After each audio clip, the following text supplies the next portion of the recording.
In 2140, women have become the dominant gender and taken control of society, allowing them to push humanity into fast progress with discipline, peace, and great technological advances. Instead of living in cities, they've created a colony in the countryside, and an AI housekeeper takes care of all the chores like cooking, checking on the owner's health, and making new clothing for them. There isn't any kind of violence, and fines are given for minor offenses like using the wrong can for the trash. Thanks to all this, the average life expectancy is now 150. Their currency is social points, which they earn by being obedient and lose by misbehaving. There are also breaks taken just to have a hug. History teacher Rada tells the class about how the world was when men dominated society. They only brought hate and violence that resulted in wars and climate change. Then in 2030, during a conflict between the United States and North Korea, some scientists developed a virus to destroy all the men in the US military. However, the virus quickly spread to the rest of the world and ended up killing 99% of the male population. That's when women took over and reversed all the damage done by men, making Earth a better place to live in. Nowadays, male babies are extremely rare, and when one is born, he's sent to the slums. The male population is seen as apes for having little intelligence, being dirty, and only being interested in intercourse and violence. They also only live around 30 years. Mila is curious about the slums, and Rada takes the girls on a class trip. The slums happen to be old cities, which have very primitive technology and access to only the basic necessities. In these slums lives Jera, a guy who is desperate to do the naughty with a woman. There's also Baron, the leader of the slums. He wants to start an uprising against the women and often gives speeches to get the other guys to support him. Today's speech gets interrupted by the arrival of Rada and her class, and the men get angry when they realize they're being treated like a zoo. One of them pulls down his pants as a prank, but a girl misunderstands it as a greeting and responds by lifting her skirt. The men are starting to get excited, so Rada sends the girls back to the bus, only to notice Mila is missing. Rada rushes to find Mila and finds her staring at a duck because she never saw an animal before, since they're forbidden in the colony. Jera suddenly startles them by killing the animal, and when their screams get the attention of a guy, Jera immediately hides them. Once the man is gone, Jera kisses Rada, who panics and blows her emergency whistle. The noise makes Jera's head hurt, but it also gives away their location, and soon the men find them. They're taken to see Baron, who decides to organize a slapping competition, and the winner gets to do it with the women. Wanting to protect them, Jera enters the competition and gets nervous when his opponent turns out to be a giant. Jera's slap is weak and does nothing to the man, who immediately reacts with his own slap. Luckily he's slow and Jera quickly dodges him, causing Baron to get knocked out instead. While everyone is distracted, Rada and Mila run back to their bus, which has a force field that keeps the guys away from reaching them. While the girls escape on the bus, Jera runs away too because Baron's men want to punish him. Sometime later, a bus stops by the slums to get some batteries, and after it takes off, Jera reveals to be hiding in the battery barrels.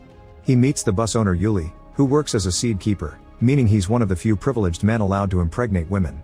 The bus is on autopilot and can't stop, so Yuli agrees to let Jera out when they make it to the colony. While they chat, Yuli drinks a lot of Jera's moonshine and gets so drunk that he ends up jumping out of the bus into the forest. Still determined to escape from Baron's men, Jera puts on Yuli's spare uniform and pretends to be a new seed keeper. Moments later, Jera makes it to the colony 2 Hills, where an invisible barrier opens up to let him in. A woman gives him a tour of the place, and Jera is surprised to see how many girls are excited to have him around.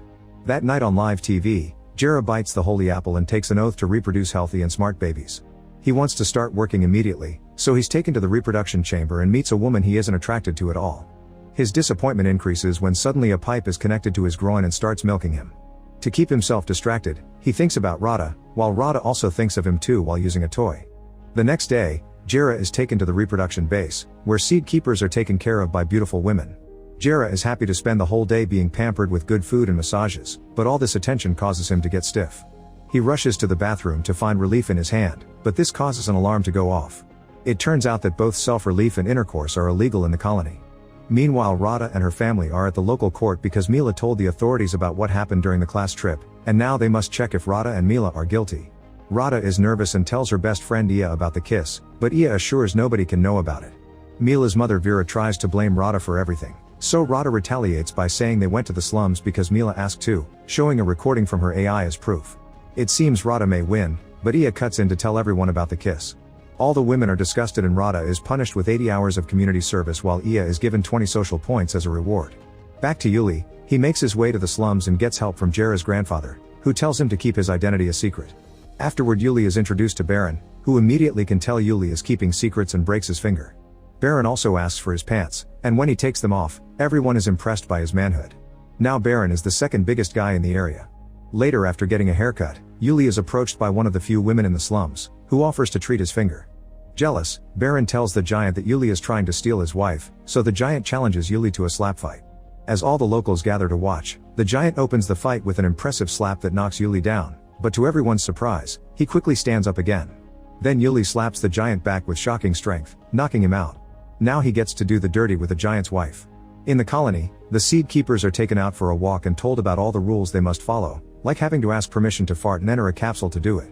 Eventually they make it to a statue of Greta Thunberg, who is seen as a goddess here. While everyone is distracted praying, Jera gets tired of all the rules and convinces some guys to go have fun. There's access to the sea nearby, so they rush there to catch fish. At that moment the others notice that Jera's legs aren't shaved and that he has a lighter, which are both forbidden. Instead of suspecting his identity, they think it's part of Jera's rebel persona and are impressed. The group has lots of fun together in the water and starts a fire to cook their fish, but the smoke triggers a fire alarm and a fake cloud appears above to rain on them. When they return to the center, they're informed their punishment will be a tour to the Museum of Patriarchy for re-education. Afterward, Jera tries to make a cocktail, and the gesturing causes the self-pleasure alarm to go off. Then he tries with his other hand and nothing happens, confirming it's the ring they're forced to wear that reads their movements. Now the guys can get naughty in private with their own hands. The next day, Jera is getting a massage when suddenly he discovers his caretaker is Rada, who was sent here to serve as punishment. Shocked, Jera pretends he hurt his ankle and is immediately taken away. Later Jera's rebel group is taken to the Museum of Patriarchy, where they're put through several presentations that teach him how things should be according to the new rules. Women are the superior race, men should be dominated, and intercourse is disgusting. While the guys are indoctrinated, Rada and her grandmother Zoya watch from afar, laughing at how clumsy Jera is. Zoya mentions that Jera is cute and asks Rada to protect his identity instead of reporting him. Once the guys return to the reproduction base, Jera teaches the others that all they saw is a lie and that feeling desire is normal. One of the men gets too excited with the idea and asks Rada to undress, but before things can escalate, Jera cuts in and sends the guy away. Rada is grateful but she still tells Jera to leave the city or she'll blow his cover. In the slums, Yuli has become very popular. Thinking he's losing power, Baron orders his right-hand man Krissa and a bunch of his men to kill Yuli. The group asks Yuli to come with them to look for supplies, which is supposed to be a trap. However, Yuli impresses everyone by being great at the job and finding lots of food. Krissa tries attacking him anyway, but his hits do no damage. Suddenly they're found by an enemy gang called the Squirrels, yet Yuli scares them all away in seconds. Krissa and the other men are even more impressed, so they decide not to kill him. Meanwhile, it's revealed that Baron is having a secret affair with Vera, who learns about what happens in the slums from him. After a night of passion, she decides to look at the profiles of the latest seed keepers and realizes the real Yuli has been replaced with a primate. She immediately sends a warning alarm throughout the colony, and a terrified Jera has no choice but to run away. However, when he reaches the borders, the invisible barrier blocks him, so now he must hide. As he sneaks around, Jera finds Rada and asks her for help in exchange for all the times he saved her. At that moment cops start arriving in the area, so Rada tries to run away with Jera only to be seen by Iya. In the slums, Baron returns to find Yuli alive and demands an explanation from his men. Krissa points out that Yuli has saved lives so they want him around, then Yuli says the slums also deserve a democracy. Baron refuses to hand over power, so Yuli gathers the locals around his window to start a riot, demanding to do things right. Nervous, Baron asks Vera for advice and she tells him to make the crowd play by his rules. In the end, Baron agrees to have an election to let people choose their new leader. After Yuli leaves, Baron asks Krissa to compete in the election as well, hoping that dividing the votes among his own men will make Yuli lose. That night, all the residents cast their votes in a toilet, and Baron relieves himself in it to muddle the results. His trick in the end doesn't work, he only has his own vote, while Krissa wins the election with 18. Yuli only got 16 because many men still distrust an outsider. In private, Krissa agrees to be Baron's puppet. Back to Rada and Jera, they end up hiding at Zoya's house. When Vera's assistant comes to inspect the house, Zoya hides the duo in the closet with her illegal pet. As Vera's assistant starts searching the house, the cat sneezes and blows up their cover. Before they can get arrested, Zoya hits the assistant in the head to knock her out. Next, Zoya brings out her old bike and tells Jera to use it to cross the invisible barrier because only objects going over 80 km/h can penetrate it. At that moment Rada's mother Elena catches them red-handed, so Zoya tackles her to the ground to let the duo escape. The duo gets on the bike and drives it to the borders as fast as possible, which luckily works and allows them to go through the barrier. The impact destroys the bike and their clothes, but thankfully they've brought spares. Then they light a fire to spend the night in the forest. The next morning, Jera catches a squirrel for breakfast, but Rada has lived a vegetarian life and is so shocked by the sight of a roasted animal that she screams. This gets the attention of some men nearby who immediately come after them, so Rada and Jera have to run away as the guys shoot arrows at them. Unfortunately, Rada trips over a broken tree and hurts her leg, and this delay allows the men to capture them. The duo is taken to the slums, where Baron tries to get too close to Rada and Jera stops him. Other men want a chance to be with Rada too since they're supposed to be democratic now, so Krissa decides to hold a slap competition and the winner will get Rada. Afterward Baron lies to Vera, saying he hasn't seen the fugitives. Sometime later, Yuli visits Rada to try to convince her that the slums are great, however Rada shares all the privileges they have in Two Hills and ends up changing Yuli's mind with a hug.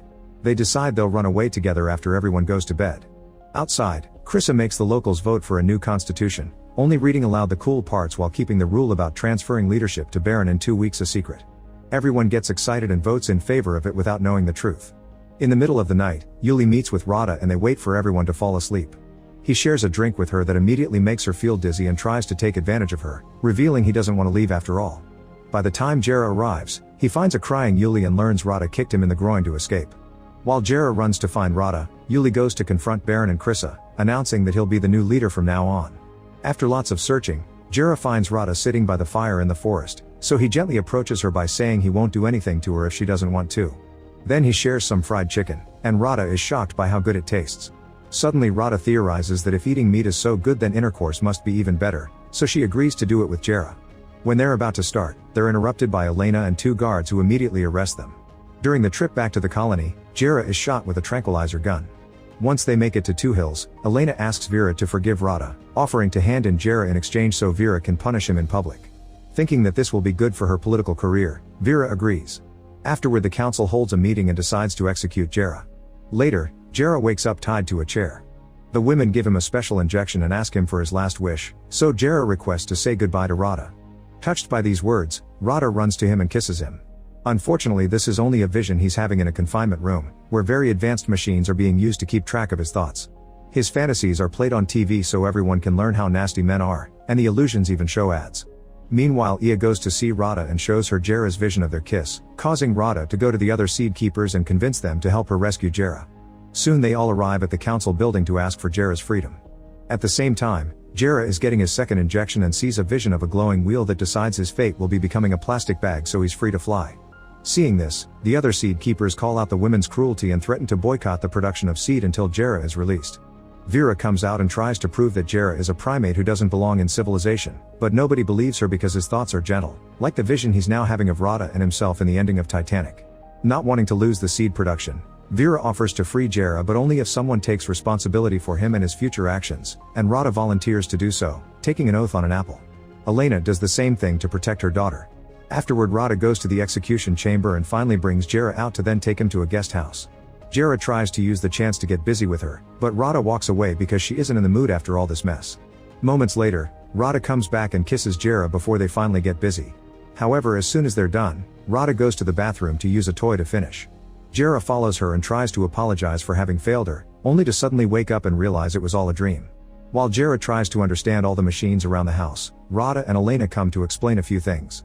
They've got him 300 social points in his ring. If he breaks the rules, he'll lose points, and if he reaches 0 all of them will be punished. Jera immediately loses 13 points for not finishing his breakfast and using foul language. Rada and Jera leave together for the day and walk around the colony, where Jera keeps being discriminated against for being a primate. They end up joining a volleyball game, but Jera's competitive spirit isn't normal around here and causes the girls to fight each other. Meanwhile Elena decides to run for colony leader in the upcoming election and starts by buying the seed keepers' votes. She brings them lots of gifts and promises to make intercourse legal if she wins, showing them her chest to prove it.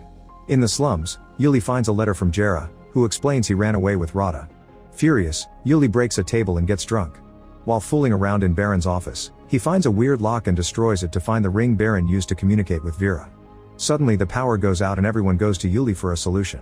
When he hears that Baron had contacts in the city, he tries the ring and talks to Vera, who immediately hangs up on him. At that moment a bee flies by and Yuli immediately follows it to find the beehive. Honey is rare nowadays, so Julius brings the hive down to fill a jar, and the bees end up stinging him multiple times. In the evening he meets with Vera and gives her the honey, but instead of asking for electricity, he asks to be sent back to Two Hills.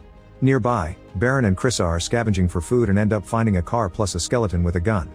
Then they fix the power and return to the slums, where they regain power thanks to the gun. When the squirrels come by to pick up a fight, Baron tries to stop them with his gun, but they have bigger weapons and aren't scared. To make them leave, Baron lets them have Krissa. In the meantime, Elena makes Jera help a dead bird's eggs hatch to improve his reputation with the local women as part of her campaign.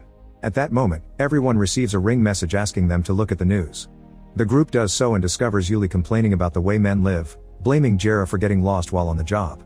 Jera tries to share the truth, but the women don't believe him and abandon him. Afterward, Yuli is welcomed back as a seed keeper, and Vera orders Rada to serve Yuli until he's healthy again. While Rada takes care of Yuli, he confesses that he lied and only said those things because Vera made him to. Rada promises that Elena can help Yuli if he keeps up this honesty later, and he reluctantly agrees. After Rada leaves, Jera arrives to call Yuli out for his lies, but all his cursing causes his social points to go down and he's forced to stop. Yuli just leaves and Jera destroys an apple in anger.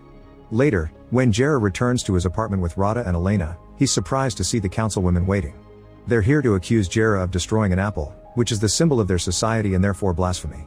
The video is even played on national TV so everyone can see it. After 100 social points are taken from his wallet, Jera is also accused of harassment, so more points are taken and his wallet reaches 0. The council gets ready to kick Jera out, but at the last second, he receives a point from an anonymous donation. At that moment the birds hatch, so a bunch of women start donating points too as thanks for his help. The council has no choice but to leave. Sometime later, Jera puts on what he considers nice clothes and tries to flirt with Rada, even donating a point to her beauty. However, Rada snaps and yells at him, blaming him for always getting her into trouble. As her anger grows, she asks him to stay away from her and leaves. Upset by this, Jera leaves a letter at Rada's door and makes his way to the colony's borders, where he waits until hugging time to offer the guard a hug and steal her device. Then he disables the barrier and runs out of the colony, so the guard immediately blows her whistle to send a drone after him. Keeping an eye on the drone prevents Jera from seeing an oncoming vehicle, so he's hit by it and ends up in the hospital. At her house Rada finds the letter, which has an apology and a goodbye from Jera. Meanwhile Vera asks Baron to make his men attack Two Hills. The next day, Jera is already better and gets discharged, so Rada and Elena take him to Vera's motherhood function, during which the next woman to get inseminated will be chosen.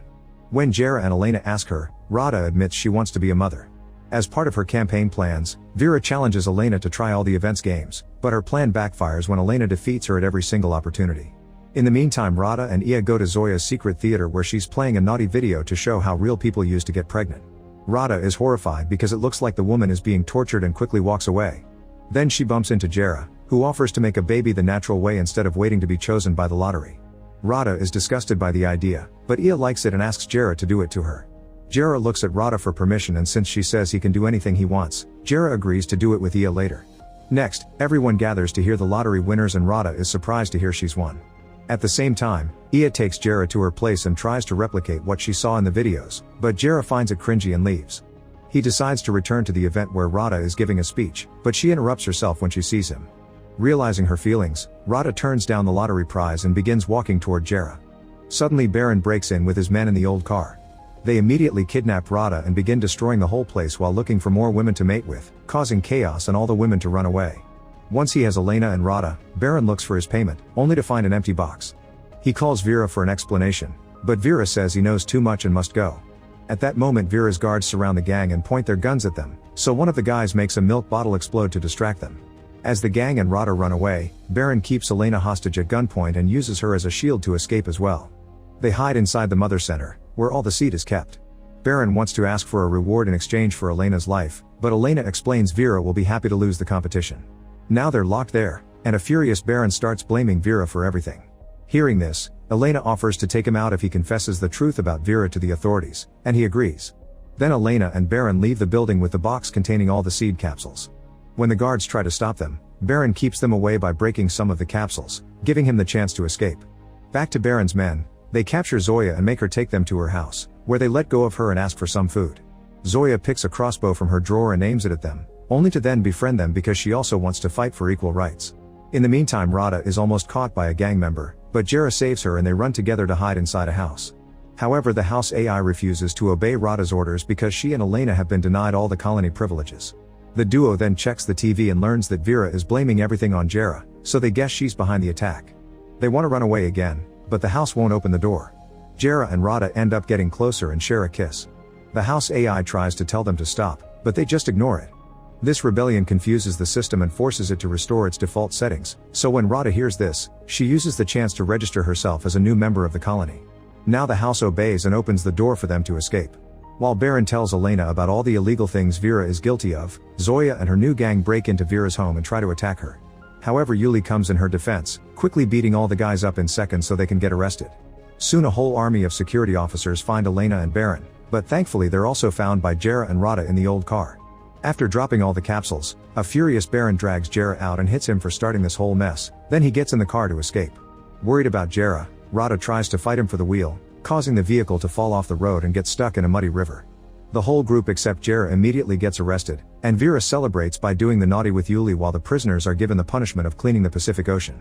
Afterward, newscasts report the destruction of all the seeds, which makes a seed keeper called Lucius cry.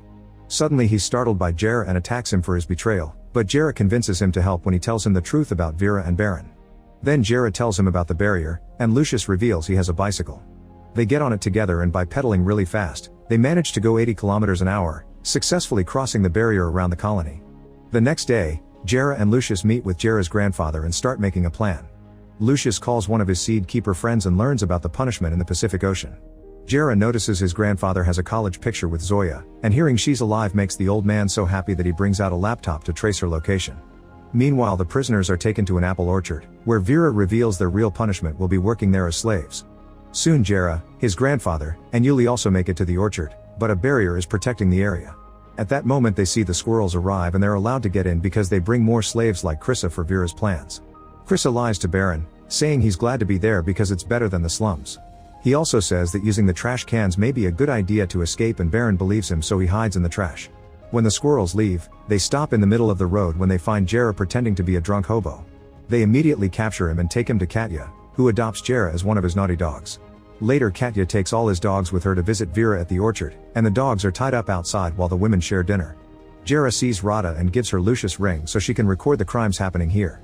In the evening, while Vera and Katya have a party with the dogs, Rada sneaks into their tent and tries to record everything. However, the party is interrupted when Yuli recognizes Jera because of his tattoo. Vera pushes him away in disgust and the movement moves away the curtains, revealing Rada as well. The guards immediately take them both outside and take the ring, only to discover a few pictures of the party did reach the colony. Vera has no choice but to go back to do damage control. In the colony, Ia shows the leaked pictures of Vera and Claudia to other women, only to be interrupted by Vera saying the pictures are fake. Both Vera and Ia start biting on an apple to swear they're telling the truth, so a Supreme Mother decides to make an investigation before making any decisions. Now Vera has to rush to her office to destroy all the party stuff she keeps hidden, but the Supreme Mother still wants to investigate the area around the colony. With no other choice, Vera orders for the orchid to be burned down. Meanwhile, Krissa's lie accidentally becomes true and Baron manages to escape when an employee takes away the trash cans to be emptied. He jumps out of the can and runs through the forest, where he meets with Jera's grandfather and Julius. At the orchard, Zoya notices Yuli is interested in Rada and convinces her to flirt with him. Yuli falls for it and takes Rada to his tent, where he informs her that Vera has ordered to burn down the orchard. At that moment he's knocked out by Jera, who at the same time is found by the squirrels. The gang gets ready to punish Jera and Rada but is interrupted by the arrival of the trash truck, from which the Baron emerges with a weapon. He shoots down a squirrel and the others back away in fear, giving the prisoners the chance to free themselves. Suddenly Vera presses a button, and the whole orchard goes down in a quick explosion. Sometime later, Vera is elected the new leader of the colony. During the ceremony, her celebration is interrupted by some advertisement, making her realize that she's been arrested and connected to the thought machine. The Supreme Mother never trusted her and captured her as soon as she entered Vera's office. The button was never pressed, the prisoners have escaped safely, Elena is elected new leader, and Jera and Rada finally have their first time together. Make sure to subscribe and turn on notifications so you can watch more videos like this. Thanks for watching.